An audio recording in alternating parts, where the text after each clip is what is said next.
सो मैं अर्ज कर रहा सीगा कि बेसिकली सरकार की जिहड़ी परफॉर्मेंस है दरअसल वो FD की परफॉर्मेंस है।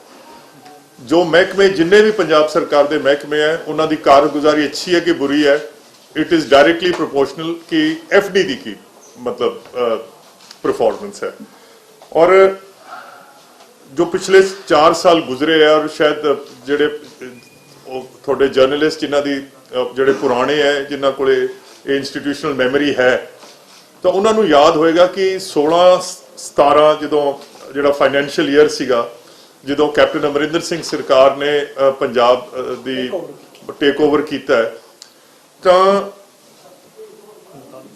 29 तारीख तो लैके 31 तक पहली बार पंजाब की हिस्टरी च भी होया सी कि RBI ने पंजाब की ट्रैजरी बंद करा दी सी। और थोनू ये भी याद होना है कि वो साल सीगा जदों पूरे साल दे विच 365 दिन हुंदे है, 179 दिन 179 डेज आउट ऑफ 365 पंजाब जिहड़ा है ओवरड्राफ्ट दे विच रहा। ओवरड्राफ्ट का मतलब है कि साडी जिहड़ी ओवरड्राफ्ट की मतलब जिहड़ी जो स्टेट कोले पैसे मुक जाते हैं फिर असी वी go into something which is called ways and means. जो वेज एंड मीनस भी खत्म हो जाते हैं फिर असी ओवरड्राफ्ट चले जाते हैं। फिर जो ओवरड्राफ्ट भी खत्म हो जाता है फिर असी डबल ओवरड्राफ्ट चले जाते हैं।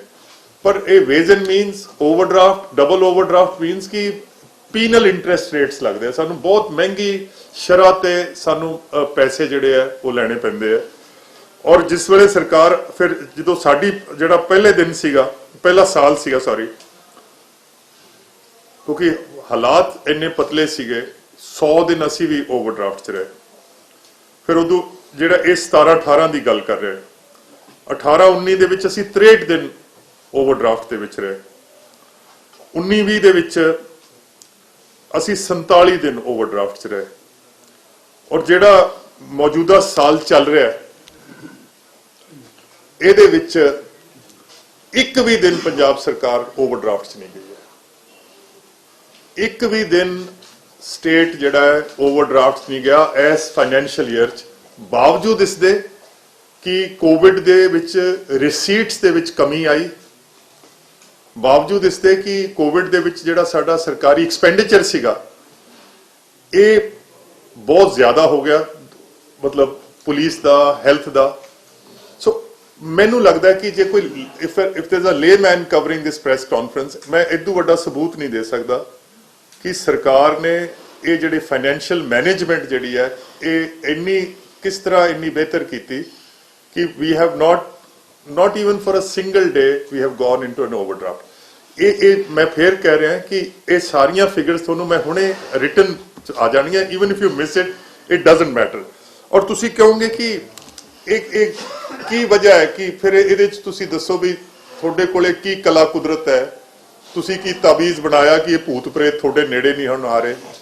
और ये एक बड़ा सिंपल जा सादा जा जवाब है कि I had prepared for this eventuality. मैं पिछले बरसा बैठ जाओ पिछले जिस दिन सरकार बनी सी ते मैं फाइनैंस मिनिस्टर बनया सी, मैं अपने फाइनैंस सैकटरी नूं कहा सी कि तुसी मैनू 5 साल दा अगले 5 साल दा बजट पंजाब दा बना के दिखाओ एंड हाउ असी प्रोग्रेसिवली असी अपने जिहड़े साडे कठिन हालात है वो कठिन हालात नूं असी किवें सही करना है।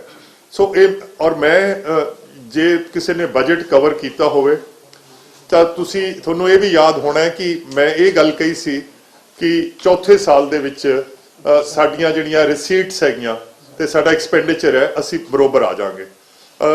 तुसी शायद तुहानूं ये भी याद होवे कि जो मैं इस साल का बजट पढ़िया सी तो इस साल खास करके ट्रिब्यून अखबार ने यह हैडलाइन लाई सी कि पता नहीं 20-22 साल बाद पहली बार होया कि हरियाणे नालों साडा बजट भी वड्डा हो गया सी, हरियाणे नालों साडे डेफिसिट्स भी बेहतर हो गए सी। चलो ये कोई कुदरत दी या परमात्मा दी मार है कि वो कोविड ने साडा जिहड़ा सिस्टम सी उन्होंने काफ़ी हद तक मुतासर किया। सो मैं मुख्तसर तौर पर तुहानूं दसना चाहना कि ये फिर होया किवें। ਇਹ ਪੰਜਾਬ ਦਾ ਜਿਹੜਾ ਸਾਰਾ ਫਾਈਨੈਂਸਿਸ ਹੈ ਇਹਨੂੰ ਅਸੀਂ ਬੈਲੈਂਸ ਦੇ ਵਿੱਚ ਜਾਂ ਇਹਦਾ ਤਵਾਜ਼ੁਨ ਕਿਵੇਂ ਠੀਕ ਕੀਤਾ। ਸਭ ਤੋਂ ਪਹਿਲਾਂ ਤਾਂ ਹੋਇਆ ਜੀ ਕਿ ਸਾਡੇ ਆਪਣੇ ਜਿਹੜੇ ਸਾਡੇ ਓਨ ਟੈਕਸ ਰੈਵਨਿਊਜ਼ ਹੈ, ਅਸੀਂ ਪਹਿਲਾਂ ਤਾਂ ਉਹਨੂੰ, ਕਿਉਂਕਿ ਦੋ ਹੀ ਚੀਜ਼ਾਂ ਹੋ ਸਕਦੀਆਂ ਜੇ ਤੁਸੀਂ ਆਪਣੇ ਫਾਈਨੈਂਸਿਸ ਠੀਕ ਕਰਨੇ ਆ, ਜਾਂ ਤਾਂ ਆਪਦੀ ਆਮਦਨ ਵਧਾ ਲਓ ਤੇ ਜਾਂ ਆਪਦੇ ਖਰਚੇ ਘਟਾ ਲਓ। ਹੋਰ ਤਾਂ ਕੋਈ ਜਾਦੂ ਤਾਂ ਕਿਸੇ ਕੋਲੇ ਹੈ ਨਹੀਂ। ਪਰ ਇਨ ਆਵਰ ਕੇਸ ਅਸੀਂ ਦੋਨੇ ਕੀਤੇ। ਅਸੀਂ ਆਪਣੇ ਆਮਦਨ ਵੀ ਵਧਾਈ ਹੈ ਤੇ ਅਸੀਂ ਪੰਜਾਬ ਨੇ ਆਪਣੇ ਖਰਚੇ ਵੀ ਘਟਾਏ। ਔਰ ਕਿਹੜੀ ਆਮਦਨ ਵਧੀ ਹੈ ਔਰ ਕਿਹੜੇ ਖਰਚੇ ਘਟੇ ਆ, ਮੈਂ ਤੁਹਾਨੂੰ just briefly I will just take you through ਦਿਸ। ਇੱਕ ਤਾਂ ਅਸੀਂ ਪੰਜਾਬ ਸਟੇਟ ਡਿਵੈਲਪਮੈਂਟ ਟੈਕਸ ਲਾਇਆ ਸੀ 2018 ਚ, ਸੀ ਤਾਂ ਇਹ ਸਿਰਫ 200 ਰੁਪਇਆ ਜਿਹਨੂੰ ਪ੍ਰੋਫੈਸ਼ਨਲ ਟੈਕਸ ਵੀ ਕਹਿ ਦਿੰਦੇ ਆ। ਪਰ ਇਹਦੇ ਨਾਲ ਸਾਡੀ ਜਿਹੜੀ ਆਮਦਨ ਹੈ ਇਹ ਪਹਿਲੇ ਸਾਲ ਤਾਂ ਖੈਰ ਘੱਟ ਹੋਈ ਸੀ, 94 ਕਰੋੜ ਹੀ ਹੋਈ ਸੀ। ਅਗਲੇ ਸਾਲ ਇਹ 138 ਕਰੋੜ ਹੋ ਗਈ ਤੇ ਇਸ ਸਾਲ ਜਿਹੜਾ ਹੈ ਇਸ ਤੋਂ ਇਹ ਤਜਾਵਜ਼ ਕਰ ਜਾਏਗੀ। ਮਤਲਬ ਹੈ ਤਾਂ ਛੋਟਾ ਜਿਹਾ ਟੈਕਸ, ਪਰ ਇਹ ਛੋਟੇ ਜਿਹਨੂੰ ਕਹਿੰਦੇ ਆ ਐਡੀਸ਼ਨਲ ਰਿਸੋਰਸ ਮੋਬਿਲਾਈਜੇਸ਼ਨ ਨਾਲ ਹੀ ਕਾਫੀ ਇਸ ਸਾਲ 200 ਕਰੋੜ ਹੋ ਜਾਏਗੀ। ਦੂਸਰਾ ਸੀ ਅਸੀਂ ਇੱਕ Punjab social security fund act 2018 ਚ ਲਿਆਂਦਾ ਸੀ। ਔਰ ਬੇਸਿਕਲੀ ਅਸੀਂ ਕੀ ਕੀਤਾ ਸੀ ਕਿ ਇਹ ਜਿਹੜੇ ਨਵੇਂ ਮੋਟਰ ਵਹੀਕਲਸ ਵਿਕਦੇ ਆ, ਦਿਸ ਵਾਸ ਅ ਡੈਡੀਕੇਟਿਡ ਫੰਡ ਜਿਹੜਾ ਬੁਢਾਪਾ ਪੈਨਸ਼ਨ ਜਾਂਦੀ ਹੈ ਉਹਦੇ ਵਾਸਤੇ। ਔਰ ਇਸ ਫੰਡ ਦੇ ਵਿੱਚ ਜਦੋਂ ਅਸੀਂ ਪਹਿਲੇ ਸਾਲ ਲਾਇਆ ਸੀ ਤਾਂ ਉਦੋਂ ਤਾਂ 56 ਕਰੋੜ ਹੀ ਆਇਆ ਸੀ, ਬਟ ਅਗਲੇ ਸਾਲ 153 ਕਰੋੜ ਆ ਗਿਆ। ਔਰ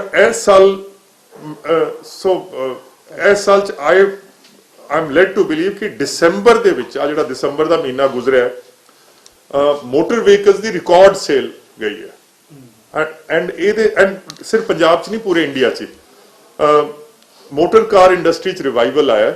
ਔਰ ਵੀ ਐਕਸਪੈਕਟ ਕਿ ਇਹਦੇ 'ਚ ਸਾਨੂੰ ਇਸ ਸਾਲ 200 ਕਰੋੜ ਆ ਜਾਏਗਾ ਜੀ। ਉਸੇ ਤਰ੍ਹਾਂ ਹੀ ਜਿਹੜੀ ਇਲੈਕਟ੍ਰਿਸਿਟੀ ਡਿਊਟੀ ਹੈ, ਅਸੀਂ ਇਹਨੂੰ 13 ਤੋਂ 15% ਤੇ ਲੈ ਗਏ ਸੀ। ਔਰ ਇਲੈਕਟ੍ਰਿਸਿਟੀ ਡਿਊਟੀ ਇਸ ਸਾਲ, ਪਿਛਲੇ ਸਾਲ ਸਾਨੂੰ 2700 ਕਰੋੜ ਆ ਗਈ ਸੀ। ਔਰ ਇਸ ਸਾਲ ਵੀ ਥੋੜਾ ਜਿਹਾ ਇਹ ਵਧਣ ਦੇ ਚਾਂਸ ਹੈ, ਜਿਵੇਂ ਬਿਜਲੀ ਦੀ ਰੇਟ ਵਧਦੇ ਹੈ। ਸੋ ਜਿਸ ਵੇਲੇ ਅਸੀਂ ਲਾਈ ਸੀ 13% ਦਾ ਇਨਕਰੀਜ਼ ਆਇਆ, ਅਗਲੇ ਸਾਲ 15 ਦਾ ਆਇਆ। So hopefully we should cross this 27,000 crore 2700 crore. ਅਸੀਂ ਸਟੈਂਪ ਡਿਊਟੀ ਦੀ ਰੈਸ਼ਨਲਾਈਜੇਸ਼ਨ ਕੀਤੀ ਸੀ। ਸਟੈਂਪ ਡਿਊਟੀ ਪੰਜਾਬ 'ਚ 9% ਲੱਗਦੀ ਸੀ।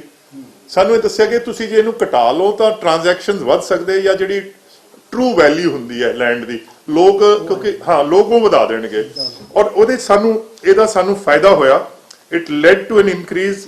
ਹਾਲਾਂਕਿ ਅਸੀਂ ਰੇਟ 33% ਘਟਾਤਾ ਸੀ, ਬਟ ਇਹਦੇ 'ਚ ਸਾਨੂੰ ਰੈਵਨਿਊ ਇਨਕਰੀਜ਼ ਪਹਿਲੇ ਸਾਲ ਤਾਂ ਸਿਰਫ 4.5% ਆਇਆ, ਉਦੋਂ ਅਗਲੇ ਸਾਲ 7.5% ਆਇਆ। ਐਂਡ ਹੋਪਫੁਲੀ ਇਸ ਸਾਲ ਵੀ ਬਾਈ ਮਾਰਚ ਇਹਦੇ 'ਚ ਇਨਕਰੀਜ਼ ਆ ਜਾਏਗਾ। ਇਹ ਜਿਹੜਾ ਸਾਡਾ ਸਟੈਂਪ ਡਿਊਟੀ ਦਾ ਆਂਦਾ ਜੀ, ਇਹ ਕੋਈ 2500 ਕਰੋੜ ਆਉਂਦਾ, 2500 ਕਰੋੜ ਜੀ। ਫਿਰ ਅਸੀਂ ਕੀ ਕੀਤਾ ਜੀ ਕਿ ਅੱਜ ਜਦੋਂ ਕੋਵਿਡ ਆਇਆ ਔਰ 3 ਮਹੀਨੇ ਜਿਹੜਾ ਕੋਵਿਡ ਦੇ ਵਿੱਚ ਐਕਸਾਈਜ਼ ਡਿਪਾਰਟਮੈਂਟ ਕੋਈ ਸੇਲ ਹੀ ਨਹੀਂ ਹੋਈ ਕਿਉਂਕਿ ਕਰਫਿਊ ਸੀਗਾ। ਸੋ ਅਸੀਂ ਇੱਕ ਕੋਵਿਡ ਸੈਸ ਲਾਤਾ on liquor on and this range from ₹2 to ₹50 per bottle depending on the ਜਿਹੜਾ ਉਹਦੀ grade of alcohol। ਜਿੰਨਾ ਮਹਿੰਗਾ ਸੀ, ਮਹਿੰਗੀ ਬੋਤਲ ਤੇ 50 ਰੁਪਏ, ਜਿਹੜੀ ਬਿਲਕੁਲ ਸਸਤੀ ਦੇਸੀ ਸ਼ਰਾਬ ਸੀ ਉਹਦੇ 2 ਰੁਪਏ। ਔਰ ਇਹਦੇ 'ਚ ਸਾਨੂੰ 145 ਕਰੋੜ ਰੁਪਇਆ, ਹਾਲਾਂਕਿ ਔਰ ਇਹ ਸਿਰਫ 9 ਮਹੀਨਿਆਂ ਦਾ, ਕਿਉਂਕਿ 3 ਮਹੀਨੇ ਤਾਂ ਠੇਕੇ ਹੀ ਬੰਦ ਰਹੇ। ਉਸੇ ਤਰ੍ਹਾਂ ਜੀ ਅਸੀਂ ਕੁਝ ਨਾਨ ਟੈਕਸ ਰੈਵਨਿਊਜ਼ ਹੁੰਦੇ ਆ। ਨਾਨ ਟੈਕਸ ਰੈਵਨਿਊ ਦੇ ਵਿੱਚ ਹਾਲਾਂਕਿ ਇਹ ਡਾਇਰੈਕਟਲੀ ਫਾਈਨੈਂਸ ਦਾ ਤਾਂ ਨਹੀਂ ਹੁੰਦਾ ਕਿਉਂਕਿ ਇਹ ਡਿਫਰੈਂਟ ਡਿਪਾਰਟਮੈਂਟਸ ਹੁੰਦੇ ਆ, ਬਟ ਉਹ ਫਾਈਨੈਂਸ ਦੀ ਮੁਸ਼ਾਵਰਤ ਨਾਲ ਚੱਲਦੇ। ਅਸੀਂ ਇੱਕ ਅਫੋਰਡੇਬਲ ਕਾਲੋਨੀ ਪਾਲਿਸੀ 2018 ਬਣਾਈ ਸੀ ਕਿ ਜਿੰਨੀਆਂ ਅਨਆਥੋਰਾਈਜ਼ਡ ਕਾਲੋਨੀਜ਼ ਹੈ ਉਹਨਾਂ ਨੂੰ ਅਸੀਂ ਜੇ ਆਥੋਰਾਈਜੇਸ਼ਨ ਦੇ ਦਈਏ ਔਰ ਉਹ ਕਾਨੂੰਨ ਦੇ ਇੱਕ ਕਿਸਮ ਦੇ ਸ਼ਿਕੰਜੇ 'ਚ ਆ ਜਾਣ ਔਰ ਉਹ ਮਿਨੀਮਮ ਚਾਰजेस ਦੇ ਦੇਣ ਤਾਂ ਉਹਦੇ ਨਾਲ ਇੱਕ ਤਾਂ ਉਹ ਕਾਲੋਨੀਜ਼ ਆਥੋਰਾਈਜ਼ ਮਤਲਬ ਮਨਜ਼ੂਰਸ਼ੁਦਾ ਹੋ ਜਾਂਦੀਆਂ, ਪਰ ਉਹਦੇ ਨਾਲ ਸਰਕਾਰ ਨੂੰ ਟੈਕਸ ਵੀ ਆ ਜਾਂਦਾ ਹੈ। ਸੋ ਉਹਦੇ ਨਾਲ ਵੀ ਸਾਨੂੰ ਜਿਹੜਾ ਹੈ ਉਹ ਕਾਫੀ ਜਿਹੜਾ ਟੈਕਸ ਜਿਹੜਾ ਹੈ I don't have the exact data, but it's into hundreds of crores. एक फिर ਅਸੀਂ ਕੀਤਾ ਜੀ ਕਿ one time settlement scheme ਲੈ ਕੇ ਆਏ, ਜਿਹੜੇ ਕਿ ਵਾਟਰ ਤੇ ਸੂਏਜ ਜਿਹੜੇ ਕਨੈਕਸ਼ਨ ਸੀ ਕਿਸੇ ਕੋਲੇ ਅਨਆਥੋਰਾਈਜ਼ਡ ਸੀਗੇ, ਉਹ OTS ਦੇ ਵਿੱਚ ਅਸੀਂ ਉਹਦੇ ਵਿੱਚ ਵੀ ਲੋਕ ਆਥੋਰਾਈਜ਼ ਮਤਲਬ ਅਗੇਨ ਮਨਜ਼ੂਰਸ਼ੁਦਾ ਹੋ ਗਏ ਔਰ ਸਰਕਾਰ ਨੂੰ ਟੈਕਸ ਆ ਗਿਆ। ਤੇ ਇੱਕ ਵਾਟਰ ਸਪਲਾਈ ਤੇ ਸੈਨੀਟੇਸ਼ਨ ਦੇ ਟੈਰਿਫ ਰੇਟ ਜਿਹੜੇ ਆ ਉਹ ਵੀ 2017 ਚ ਵਧਾਏ ਸੀਗੇ, ਉਹਦੇ ਨਾਲ ਵੀ ਇਨਕਰੀਸ ਆ ਗਿਆ। ਦੂਸਰਾ ਅਸੀਂ ਜਿਹੜੀ ਐਗਰੀਕਲਚਰ ਤੇ ਰੂਰਲ ਡਿਵੈਲਪਮੈਂਟ ਫੀ ਜਿਹੜੀ ਮੰਡੀ ਬੋਰਡ ਲਾਉਂਦਾ, ਅਸੀਂ ਉਹਨੂੰ 2 ਤੇ 3% ਤੇ ਅਸੀਂ ਲੈ ਗਏ ਸੀਗੇ, ਔਰ ਉਹਦੇ ਨਾਲ ਸਾਨੂੰ ਕੋਈ ਤਕਰੀਬਨ ਪਹਿਲੇ ਸਾਲ 'ਚ ਤਾਂ ਵੀ ਜਨਰੇਟਡ 1000 ਕਰੋੜ, ਅਗਲੇ ਸਾਲ 1441, ਤੀਸਰੇ ਸਾਲ 1611। ਸੋ ਇਹ ਇਟ ਇਜ਼, ਔਰ ਪਿਛਲੇ ਸਾਲਾਂ ਨਾਲੋਂ 44% ਤੋਂ ਲੈ ਕੇ ਇਹ ਆਲਮੋਸਟ ਇਨਕਰੀਜ਼ ਹੋ ਗਈ ਹੈ ਇਹਦੇ ਨਾਲ 1% ਵਧਾਉਣ ਨਾਲ। ਔਰ ਮੈਂ ਇਹ ਤੁਹਾਨੂੰ ਸਾਰੇ ਨੋਟਸ ਦੇ ਦਾਂਗਾ so that you don't have to. ਉਸੇ ਤਰ੍ਹਾਂ ਜੀ ਅਸੀਂ ਕੁਝ ਸਰਕਾਰੀ ਕੰਪਨੀਆਂ ਦੀ ਡਿਸਇਨਵੈਸਟਮੈਂਟ ਵੀ ਕੀਤੀ, ਉਹਦੇ ਵਿੱਚ ਪੰਜਾਬ ਐਲਕਲੀਜ਼ ਜਿਹੜਾ ਸੀ ਉਹਦੀ ਡਿਸਇਨਵੈਸਟਮੈਂਟ ਨਾਲ ਸਰਕਾਰ ਦੇ ਖਾਤੇ 'ਚ 42 ਕਰੋੜ ਆ ਗਿਆ। ਐਂਡ ਫਾਈਨਲੀ ਫਿਰ ਜਿਸ ਤਰ੍ਹਾਂ ਮੈਂ ਕਿਹਾ ਇਹ ਤਾਂ ਹੋ ਗਈ ਸਾਡੀ ਰਿਸੋਰਸ ਮੋਬਿਲਾਈਜੇਸ਼ਨ। ਫਿਰ ਅਸੀਂ ਕਿਹਾ ਵੀ ਅਸੀਂ ਜਿਹੜੇ ਖਰਚੇ ਘਟਾਉਣੇ ਆਪਣੇ, ਉਹ ਖਰਚੇ ਕਿਵੇਂ ਘਟ ਸਕਦੇ। ਅਸੀਂ ਪੰਜਾਬ ਟਰਾਂਸਪੇਰੈਂਸੀ ਇਨ ਪਬਲਿਕ ਪ੍ਰੋਕਿਉਰਮੈਂਟ ਐਕਟ 2019 ਲੈ ਕੇ ਆਏ, ਪਿਛਲੇ ਸਾਲ ਲੈ ਕੇ ਆਏ ਸੀ, ਔਰ ਇਹਦੇ ਨਾਲ ਇੱਕ ਲੀਗਲ ਫਰੇਮਵਰਕ ਸਾਨੂੰ ਮਿਲ ਗਿਆ ਕਿ ਜੋ ਵੀ ਪਬਲਿਕ ਪ੍ਰੋਕਿਉਰਮੈਂਟ ਹੁੰਦੀ ਹੈ ਉਹ ਟਰਾਂਸਪੇਰੈਂਟ ਤਰੀਕੇ ਨਾਲ ਹੋਵੇ। ਡਿਪਾਰਟਮੈਂਟਸ ਜਿਹੜੇ ਆ ਉਹਨਾਂ ਦੀ ਜਿਹੜੀ ਡਿਸਕ੍ਰਿਸ਼ਨ ਹੈ ਔਨ ਪ੍ਰੋਕਿਉਰਮੈਂਟ ਉਹ ਕਾਫੀ ਘਟ ਗਈ ਹੈ, ਔਰ ਇਹਦੇ ਨਾਲ ਜਿਹੜੇ ਪਬਲਿਕ ਪ੍ਰੋਕਿਉਰਮੈਂਟ ਹੈ ਉਹਦੇ 'ਚ ਬੜੀ ਵੱਡੀ ਮਾਤਰਾ ਦੇ ਵਿੱਚ ਸੇਵਿੰਗ ਆਈ ਹੈ। ਫਿਰ ਅਸੀਂ ਕੀ ਕੀਤਾ ਜੀ, ਜਿਹੜਾ ਪੰਜਾਬ ਇਨਫਰਾਸਟ੍ਰਕਚਰ ਡਿਵੈਲਪਮੈਂਟ ਬੋਰਡ ਹੈ ਜਿਹਨੂੰ PIDB ਕਹਿੰਦੇ ਆ, ਉਹ ਪਹਿਲਾਂ ਕੰਸੋਲੀਡੇਟਡ ਫੰਡ ਤੋਂ ਬਾਹਰ ਸੀਗਾ, ਔਰ ਇਹਦੇ ਜਿਹੜੇ ਅਕਾਊਂਟ ਸੀਗੇ ਇਹ ਆਡਿਟ ਨਹੀਂ ਹੁੰਦੇ ਸੀਗੇ ਬਾਈ ਦਾ CAG। ਅਮਰਿੰਦਰ ਸਿੰਘ ਸਾਹਿਬ ਦੀ ਸਰਕਾਰ ਨੇ ਇਹ PIDB ਨੂੰ ਜਿਹੜਾ ਇਹ ਅਸੀਂ ਇਹਨੂੰ ਆਪਣੇ ਕੰਸੋਲੀਡੇਟਡ ਫੰਡ ਦੇ ਵਿੱਚ ਲੈ ਆਏ, ਔਰ ਇਹਦੇ PIDB ਦੀਆਂ ਸਾਰੀਆਂ ਜਿਹੜੀਆਂ ਟ੍ਰਾਂਜੈਕਸ਼ਨਸ ਹੈ now they are routed through the treasury, ਔਰ ਇਹਦੇ ਅਕਾਊਂਟਸ ਜਿਹੜੇ ਆ ਉਹ ਕੰਟਰੋਲਰ ਐਂਡ ਆਡੀਟਰ ਜਨਰਲ ਜਿਹੜਾ ਉਹ ਕਰਦਾ, ਔਰ ਇਹਦੇ ਨਾਲ ਵੀ ਸਾਨੂੰ ਸੇਵਿੰਗਸ ਆਈ ਹੈ।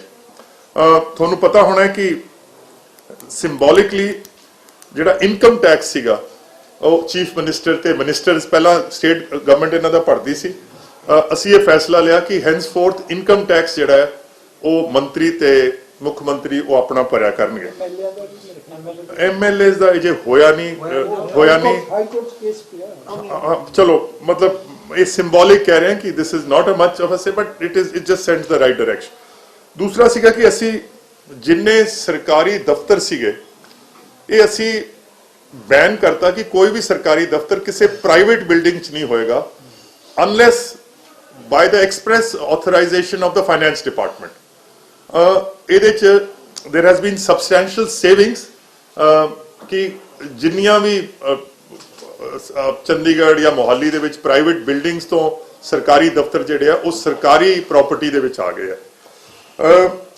ਉਸੇ ਤਰ੍ਹਾਂ ਹੀ ਤੁਸੀਂ ਇਹ ਪਿਛਲੇ ਸਾਲ ਦਾ ਫੈਸਲਾ ਹੈ ਕਿ ਜਿਹੜੀ ਡੋਮੈਸਟਿਕ ਪਾਵਰ ਸਬਸਿਡੀ ਮਿਲਦੀ ਸੀ both for SC, BPL and BC families, ਸਰਕਾਰ ਨੇ ਇਹ ਫੈਸਲਾ ਲਿਆ ਕਿ ਜਿਹੜੇ ਵੀ ਬੰਦੇ SC, BC, BPL families ਦੇ ਉਹਦੇ ਚ ਆਉਂਦੇ ਆ ਦਾਇਰੇ 'ਚ, ਪਰ ਉਹ ਕਿਸੇ ਕਨਸਟੀਟਿਊਸ਼ਨਲ ਪੋਸਟ ਤੇ ਰਹਿ ਚੁੱਕੇ ਆ ਜਾਂ ਹੈ ਨੇ, they will not be eligible for this criteria। ਉਹਦੇ ਚ ਆ ਜਾਂਦਾ ਹੈ ਕਿ ਮਿਨਿਸਟਰ, ਸਟੇਟ ਮਿਨਿਸਟਰਸ, ਰਾਜ ਸਭਾ ਦੇ MPs, corporation the mayor, retired officers of the state government or even central government, ਜਿਹੜੇ income tax ਜਿਹੜੇ ਉਹ families but they are income tax assessees and professionals like doctors, lawyers, ਇਹਦੇ ਨਾਲ ਵੀ there has been a substantial saving। ਔਰ ਦੂਸਰਾ ਸੀਗਾ ਕਿ ਜਿਹੜਾ ਸਰਕਾਰ ਨੇ ਜਿਹੜੀ ਆਪਣੀ ਰਿਟਾਇਰਮੈਂਟ ਏਜ ਹੈ ਉਹ 60 ਤੋਂ 58 ਕਰਤੀ, ਕਿਉਂਕਿ ਪਹਿਲਾਂ ਇੱਕ ਆਪਸ਼ਨ ਸੀਗਾ ਕਿ 58 ਤੇ ਪਹੁੰਚ ਕੇ ਐਨ EMPLOYEE ਕੁਡ ਆਪਟ ਕਿ ਮੈਂ 2 ਸਾਲ ਦੀ ਹੋਰ ਸਰਵਿਸ ਕਰਨੀ ਹੈ, ਬਟ ਉਹਦੇ ਨਾਲ we were just prolonging ਜਿਹੜੇ ਸਾਡੀਆਂ ਲਾਇਬਿਲਿਟੀ ਸੀ by 2 years, ਤੇ ਜਿਹੜੇ EMPLOYEES ਸੀਗੇ ਉਹ ਆਪਣੀ ਪੀਕ ਸਕੇਲ ਤੇ ਪਹੁੰਚ ਜਾਂਦੇ ਸੀ ਉਹਨਾਂ ਦੀਆਂ। ਔਰ ਸਾਨੂੰ ਇੱਕ ਨਵੀਆਂ ਜੌਬ ਜਿਹੜੀਆਂ ਸਰਕਾਰ ਨੇ 50,000 ਹੁਣ ਅਨਾਉਂਸ ਕੀਤੀਆਂ, ਉਹ ਸਾਨੂੰ ਸਭ ਤੋਂ ਛੋਟੇ ਸਕੇਲ ਤੇ ਬੱਚੇ ਮਿਲ ਜਾਣਗੇ। ਔਰ ਇਹ ਬੰਦੇ ਜਿਹੜੇ ਹਾਈਐਸਟ ਪੇ ਸਕੇਲ ਤੇ ਬੈਠੇ ਸੀ ਰਿਟਾਇਰ ਹੋ ਗਏ। ਇਹ ਜੇ ਤੁਸੀਂ ਮੈਨੂੰ ਪੁੱਛੋ ਕਿ ਇਹਦਾ ਐਗਜ਼ੈਕਟ ਸੇਵਿੰਗ ਕਿੰਨੀ ਹੈ, ਇਹ ਮੈਂ ਅੱਜ, ਕਿਉਂਕਿ ਅੱਜ ਮੇਰੇ ਕੋਲ ਇਸ ਵੇਲੇ ਡੇਟਾ ਹੈ ਨਹੀਂ, ਕਿਉਂਕਿ it will run in about ਕੋਈ 1000 ਤੋਂ 1500 ਕਰੋੜ ਦਾ ਇਹਦੇ ਚ। ਬਟ ਮੈਂ ਤੁਹਾਨੂੰ ਅਗਲੇ ਮਹੀਨੇ ਦਾ, ਕਿਉਂਕਿ ਫਾਈਨਲ ਇਹਦਾ, ਕਿਉਂਕਿ ਜਿਹੜੇ ਰਿਟਾਇਰ ਹੋਏ ਆ ਸੈਪਟੈਂਬਰ ਦੇ ਵਿੱਚ 30 ਸਤੰਬਰ ਨੂੰ 30/9/20 ਨੂੰ, ਉਹਨਾਂ ਦੇ ਜਿਹੜਾ ਡੇਟਾ ਜੇ ਰਿਫਲੈਕਟ ਨਹੀਂ ਕਰ ਰਿਹਾ। ਸੋ ਇਹ ਜੋ ਵੀ ਮੈਂ ਤੁਹਾਨੂੰ ਇਹ ਜੇ ਮੈਂ 1500 ਕਰੋੜ ਕਿਹਾ, just hold on to this information. ਮੈਂ ਅਗਲੇ ਸਾਲ ਅਗਲੇ ਮਹੀਨੇ ਜਿਹੜਾ ਸਾਡੇ ਅਕਾਊਂਟ 'ਚ ਆ ਜਾਏਗਾ। ਔਰ ਇੱਕ ਜਿਹੜਾ ਸਟੇਟ ਨੇ ਇਹ ਵੀ ਫੈਸਲਾ ਕੀਤਾ ਕਿ ਆਲ ਜਿਹੜੀਆਂ ਵੀ ਨਵੀਆਂ ਅੱਜ ਤੋਂ ਬਾਅਦ ਰਿਕਰੂਟਮੈਂਟਸ ਹੋਣਗੀਆਂ, they will be on the central pay scale, and this is going to it will not affect ਜਿਹੜੇ ਪੁਰਾਣੇ EMPLOYEES ਹੈ, ਪਰ ਜਿਹੜੀ henceforth ਜਿਹੜੀ ਨਵੀਂ ਰਿਕਰੂਟਮੈਂਟ ਹੋਏਗੀ ਉਹ ਸੈਂਟਰਲ ਪੇ ਸਕੇਲਸ ਤੇ ਹੋਏਗੀ। So with a combination of own tax resource ਜਿਹੜੀ ਮੋਬਿਲਾਈਜੇਸ਼ਨ ਕੀਤੀ, ਨਾਨ ਟੈਕਸ ਦੇ ਵਿੱਚ ਅਸੀਂ ਮੋਬਿਲਾਈਜੇਸ਼ਨ ਕੀਤੀ, ਤੇ ਜਿਹੜੀ ਮੈਂ ਬਿਆਨ ਕੀਤੀ ਹੈ ਜਿਹੜੀ ਕਾਸਟ ਕਟਿੰਗ ਹੋਈ ਹੈ, ਇਹਦੀ ਵਜ੍ਹਾ ਨਾਲ ਅਸੀਂ ਇਸ ਮੁਕਾਮ ਤੇ ਪਹੁੰਚੇ ਹਾਂ ਕਿ ਅਸੀਂ ਇੱਕ ਵੀ ਦਿਨ ਸਟੇਟ ਜਿਹੜਾ ਇਹ ਓਵਰਡਰਾਫਟ ਦੇ ਵਿੱਚ ਨਹੀਂ ਗਿਆ।